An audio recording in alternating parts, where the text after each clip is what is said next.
வணக்கம். அன்பார்ந்த வரம் டிவி நேயர்களுக்கு உங்கள் ஜோதிடர் ஜேஎம்எஸ் சந்திரமௌலியின் பதிவு. பாஸ்கர அஸ்ட்ராலஜி சிஸ்டத்தில் நம்ம தொடர்ந்து கோச்சார பலன்களை பார்த்துட்ருக்கோம். ஒரு கிரகமும் நட்சத்திரத்தின் வழியே தான் தன்னுடைய பலனை தருது. அதுபோக நம்ம சிஸ்டத்தில் நம்முடைய ஜனன ஜாதகத்தை உபநட்சத்திரங்களை கண்டுபிடிச்சி கணிச்சு அதன் வழியாகத்தான் நம்ம பலன்களை பரிசீலனை பண்ணும்போது நம்ம கேட்குற கேள்விகளுக்கு சரியான பதிலளிக்கும் அப்படிங்கிற முறையில் நம்ம தொடர்ந்து பயணிச்சிட்ருக்கோம். இந்த பதிவில் கேது கிரகம் கன்னி ராசியில் சந்திரனுடைய அஸ்த நட்சத்திரத்திலிருந்து அவர் டிசம்பர் 2ஆம் தேதி உத்தர நட்சத்திரம் 4ஆம் பாதத்துக்கு மாறுறாரு. இது ஜனவரி வரைக்கும் அந்த 4ஆம் பாதத்தில் கேது இருப்பார். அதற்கான பலன்களை தான் நம்ம 12 லக்னத்திற்கும் இந்த பதிவில் பார்க்க இருக்கோம். இந்த பதிவில் மீன லக்ன நண்பர்களுக்கு 7ஆம் வீட்டில் கன்னிராசியில் இருக்கிற கேது நட்சத்திர மாற்றமாகி அந்த நட்சத்திர மாறுதலுடைய பலன்களை பார்க்க இருக்கோம். அதாவது இது வரைக்கும் சந்திரனுடைய நட்சத்திரத்தில் போயிட்டு இருந்த கேது அஸ்த நட்சத்திரத்தில் இப்போ சூரியனுடைய நட்சத்திரமான உத்தரம் 4ஆம் பாதத்துக்கு இப்போ வரக்கூடிய டிசம்பர் 2ஆம் தேதி மாறுகிறார். இது நெக்ஸ்ட் இயர் வரைக்கும் கேதுனுடைய சூரியன் காலில் போயிட்டுருப்பார். இருந்தாலும் கூட இந்த பதிவில் நம்ம எடுத்துக்கிறது ஒரு 29 நாட்கள் சூரியனுடைய நட்சத்திரமாகவும் சுக்கிரனுடைய உபநட்சத்திரமாகவும் கேது வழங்கக்கூடிய பலன்கள் அப்படின்னு பார்க்கணும். இந்த உபநட்சத்திரம் என்பது கேது செல்லக்கூடிய சூரியனை 9ஆக பிரிக்கிறோம். அதில் சூரியனில் சுக்கிரன் அப்படிங்கிற திசாபுத்தி அடிப்படையில் சுக்கிரனாக உபநட்சத்திரமாக அவர் தான் டிசைட் பண்ணுறாரு. கேது என்ன செய்யணுங்கிறத அவர் தான் டிசைட் பண்ணுறார். அந்த வகையில் இந்த பலன்களை பார்ப்போம். இப்போ 7ஆம் இடம் அப்படின்னாலே நமக்கு ஒன்று கணவன் மனை உறவு, வெளிப்புறமாக எடுத்துக்கிட்டால் புறம் சார்ந்து தொழில் சார்ந்து நம்ம அன்றாடம் சந்திக்கக்கூடிய நபர்களை குறிக்குது. அதே மாதிரி கேதுனுடைய நட்சத்திரம் எங்கே இருக்குது அப்படின்னா 2ஆம் இடத்துல இருக்குது. அதனால் மீன லக்னத்துக்கு கேதுனால் பணம் கொடுக்க முடியும், வேலை கொடுக்க முடியும், நமக்கு தொழில் அமைச்சு கொடுக்க முடியும். அப்படிப்பட்ட ஒரு கிரகம்தான் கேது. அது நம்மளுடைய ஜனன ஜாதகத்தில் அந்த 2ஆம் இடம் 6ஆம் இடம் 10க்கு வலிமை சேர்க்குற மாதிரி கேது அமைஞ்சிருந்தாலே நமக்கு கேது திசை வரும் பொழுது தொழில் வளர்ந்து நல்லா வளர்த்து கொடுத்துரும். அது நம்ம உபநட்சத்திர ரீதியாக எந்தெந்த பாவங்களை தொடர்பு கொள்ளுதோ அந்த வகையிலையும் அது நன்மைகள் செய்யும்.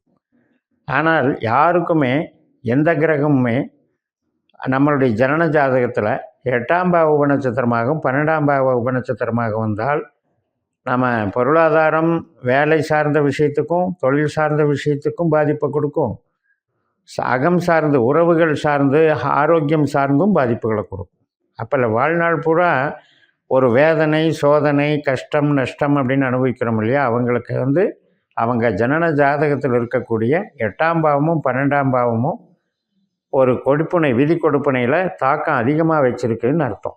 அந்த மாதிரி இப்போ கேது திசையோ புத்தியோ அந்தரமோ அல்லது சூரியனுடைய திசா புத்தி அந்தரமோ நடக்கும் பொழுது இந்த 8-12 இல்லாமல் இருந்தாலே உங்களுக்கு சந்திக்கக்கூடிய நபர்கள் மற்றும் நீங்கள் எடுத்துக்கக்கூடிய விஷயங்கள், நீங்கள் என்ன ஃபீல்டில் முயற்சி பண்ணுறீங்களோ அதில் வெற்றியை கொடுக்கும்.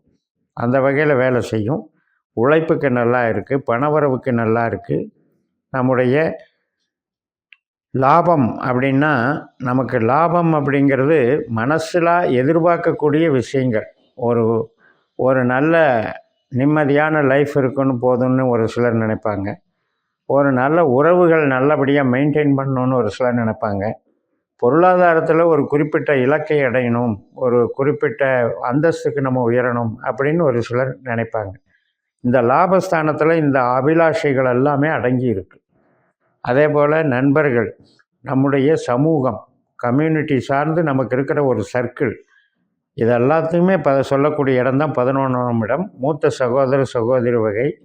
ஸோ அந்த வகையில் இந்த அமைப்பு நல்ல வேலை செய்யும், ஒர்க் அவுட் ஆகும். எதிர்பார்த்த காரியங்கள் நமக்கு நல்லா நடந்து வரும். கனவுகள் நிறைவேறும்னு சுருக்கமாக சொல்லலாம். ஆனால் இங்கே நம்மளுக்கு வேலை சார்ந்து நல்லது செய்து ரைட்டு, அதே மாதிரி நம்ம எதிர்பார்க்க சம்பவம் நிகழ்வுகள்லாம் நல்லா நடக்குதுங்கிறத இருந்தாலும் கூட நமக்கு எந்த இடத்துக்கு பாதிப்பான இடம் 7ஆம் இடம் அப்படின்னு பார்த்தோம் அப்படின்னா நமக்கு இப்போ 8ஆம் இடம் அப்படிங்கிறது ஒரு கெட்ட ஸ்தானம். அதுக்கு ஒரு பாதிப்பான இடம்தான் 7ஆம் இடம் இந்த இது. அதனால் நமக்கு திடீர் அதிர்ஷ்டம் அப்படிங்கிற நம்பிக்கையோ, ஒரு யோகங்களை எதிர்பார்க்குறோம் இல்லையா, லாட்ரி யோகமோ அந்த யோகமோ, அது மாதிரி மர்மமான முறையில் சீக்ரெட்டான முறையில் எதிர்பார்க்கக்கூடிய அதிர்ஷ்டங்களை தடை பண்ணுவார். அப்படி நம்ம எடுத்துக்கலாம். அதே மாதிரி முதலீடு போடணும்னு நினைக்கிறவங்களுக்கு முதலீடு போடுவதற்கான வாய்ப்புகள் கொடுக்காது, அல்லது முதலீடு சேர்க்க முடியாது. ஒரு இன்வெஸ்ட்மெண்ட் பண்ணி தொழில் ஆரம்பிக்கணும்னு நினைக்கிறவங்களுக்கு அது கைகூடாது. அதே மாதிரி வெளிநாட்டில் ஒரு பெர்மனண்ட்டாக இருக்கிறோம், பிஆர் வாங்கணும், அந்த மாதிரி ஒரு ஆப்ஷன், ஒரு இப்போ விருப்பம் அப்படிங்கிறதுலையும் கொஞ்சம் அது தடைகள் அல்லது காலதாமதம் ஆக்கிட்டுருக்கும். எல்லாமே நமக்கு திசாபுத்தி அந்தரத்தில் கொடுப்பினைன்னு ஒன்று இருக்குது. அதுக்கு பேஸ் பண்ணி தான் திசாபுத்தி வேலை செய்யும். இப்போ நம்ம சொல்கிறது இந்த பதிவில் திசாபுத்திகளுக்கு நடந்தால், கேதுவோ சூரியனோ சுக்கிரனோ திசாபுத்தியாக நடக்கும்போது இந்த பலன்களை நீங்கள் டைரெக்டாக எடுத்துக்கலாம், நல்லது பண்ணும். அதே மாதிரி புது நபர்களுடைய சந்திப்பு, அதன் மூலம் வரக்கூடிய ஒரு நல்ல இது. ஒரு எதெல்லாம் கெட்டதோ அதையெல்லாம் ஒரு ரீசைக்கிள் பண்ணிக்கலாம். அதாவது கெட்டதெல்லாம் அனலைஸ் பண்ணி பார்த்து கெட்டதுன்னு நினச்சி அதை கிளியர் பண்ணிக்கலாம். அந்த மாதிரி விஷயமும் இப்போ நடக்கும். ஏன்னா கேது எல்லாத்தையுமே சுருக்கக்கூடியவர். அதாவது ஒரு பற்றுதல் அப்படிங்கிற விஷயத்த அது விரும்ப மாட்டார். ஒரு கிரேஸு, ஒரு போகம், மோகம் அப்படின்றதுலாம் டிட்டாச் பண்ணிகிட்டே இருப்பார். அவர் அந்த புதன் வீட்டில் 7ஆம் வீட்டில் இருக்கிறதுனால நாம் அன்றாடம் சந்திக்கக்கூடிய நபர்களில் நமக்கு வேண்டாதவர்கள் அல்லது நமக்கு வேண்டாதவற்றை செய்யக்கூடியவர்களை அடையாளம் கண்டுபிடிச்சி அதை ஃபில்டர் பண்ணி கொடுக்கக்கூடிய வேலை கேதுவுடையது. அதனால் அதிலிருந்தெல்லாம் டிட்டாச் ஆகிடலாம். இப்போ நம்ம ஜனன ஜாதகத்தில் 8ஆம் பாவம் 12ஆம் பாவம் தொடர்பு பெற்ற கேதுவாக இருந்தால் இது நெகட்டிவாக நடக்கும். நம்ம பார்க்குற நபர்களாலேயே நம்பி ஏமாறக்கூடிய சூழல் ஏற்படும். அதே மாதிரி கணவன் மனைவி உறவில் தேவையில்லாத சந்தேகங்கள், தேவையில்லாத வாக்குவாதங்கள், பிரிவினைகள், இதுக்குண்டான வேலையை அது கேது பார்க்கும். கேதுனாலே கலகம்னு அர்த்தம். அதாவது கெட்ட முறையில் நமக்கு அமைஞ்சிருந்தா அப்போ என்ன பண்ணுன்னா ஒரு வதந்தி, கலகம், குழப்பம் இதையெல்லாம் பண்ணிவிட்டு டேமேஜ் பண்ணிகிட்ருக்கும். அதுமாதிரி ஹெல்த்து அப்படின்றதில் பார்த்திங்கன்னா கேதுக்குண்டானது அல்சர் சம்மந்தப்பட்டது மற்றும் குடல் சம்மந்தப்பட்டது, கட்டிகள் சம்மந்தப்பட்டதில் பார்த்துக்கணும். நம்முடைய இடம் சார்ந்த ஒரு புதுசாக இடம் வாங்கலாம், ஒரு வீடு கட்டலான்னு இப்போ ஆரம்பிக்கிறவங்களுக்கு ஆரம்ப கால ஸ்ட்ரகிள் இருக்கும். திடீர்னு டக்கு டக்குன்னு வேலை செய்கிறதுக்கு இல்லாமல் தாமதமாகும். அதை பார்த்துக்கிட்டு நம்மளுடைய ஜனன ஜாதத்தை பார்த்துட்டு தான் தொடங்கணும். அதே நேரத்தில் நமக்கு மீனத்துக்கு பொறுத்த வரைக்கும் எப்போவுமே வெளியூர், வெளிதேசம், வெளிவட்டார பழக்க வழக்கங்கள்னே போய்கிட்டு இருப்பாங்க.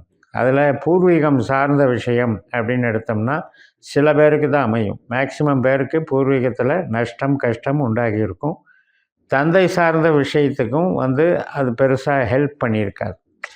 ஆனால் அந்த 9ஆம் இடத்துக்கு நமக்கு விருச்சிக ராசியாக வருது இல்லையா, அந்த இடத்துக்கு இந்த கேது ஒரு ப்ளஸ் பாயிண்ட்டை கொடுக்குறார். அதனால் பூர்வீகம் சார்ந்த நன்மைகள் கிடைக்கும், தந்தை வழி சார்ந்த நன்மைகள் கிடைக்கும், வெளிநாடு சார்ந்த வகையில் நமக்கு யோகங்கள் கிடைக்கும். வெளிநாடு தொடர்பு, உயர்கல்வி, ஆராய்ச்சி கல்வி இது மாதிரி படிக்கிறவங்களுக்கு உண்டான சந்தர்ப்பங்களும் நல்லாயிருக்கும். தத்துவமாக ஸ்பிரிச்சுவல் சம்மந்தப்பட்ட படிப்புகளை படிக்கிறவங்களுக்கும் ரொம்ப எக்ஸ்பர்ட்டாக இருக்கும். மருத்துவம் சார்ந்த கல்விக்கும் இது உதவியாக இருக்கும். அதனால் இது நல்ல காம்பினேஷன். கேது, சூரியன், சுக்கிரன். கேது நின்ற நட்சத்திரம் சூரியன், உபநட்சத்திரம் சுக்கிரன். இந்த ஜனவரி 1ஆம் தேதி வரைக்கும் இந்த தன்மைகளில் நீங்கள் தாராளமாக எதையுமே ஊக்கத்தோடு செஞ்சு நம்பி நம்ம செயல்படலாம். ஒன்லி கண்டிஷன் நம்ம ஜாதகத்தில் செக் பண்ணிக்கணும். 8ஆம் பாவம் 12ஆம் பாவ தொடர்புகள் கேதுவுக்கோ சூரியனுக்கோ வரக்கூடாதுங்கிறத சொல்லி நிறைவு செய்கிறேன். இந்த சேனலை சப்ஸ்கிரைப் பண்ணி ஷேர் பண்ணுங்கள். உங்கள் தனிப்பட்ட ஜாதக பலாபலன்களை என்னுடைய வாட்ஸ்அப் நம்பரில் தொடர்பு கொண்டு பலன் பெறுங்கள். உங்களிடமிருந்து விடைபெறுகிறேன். உங்கள் JMS. நன்றி, வணக்கம்.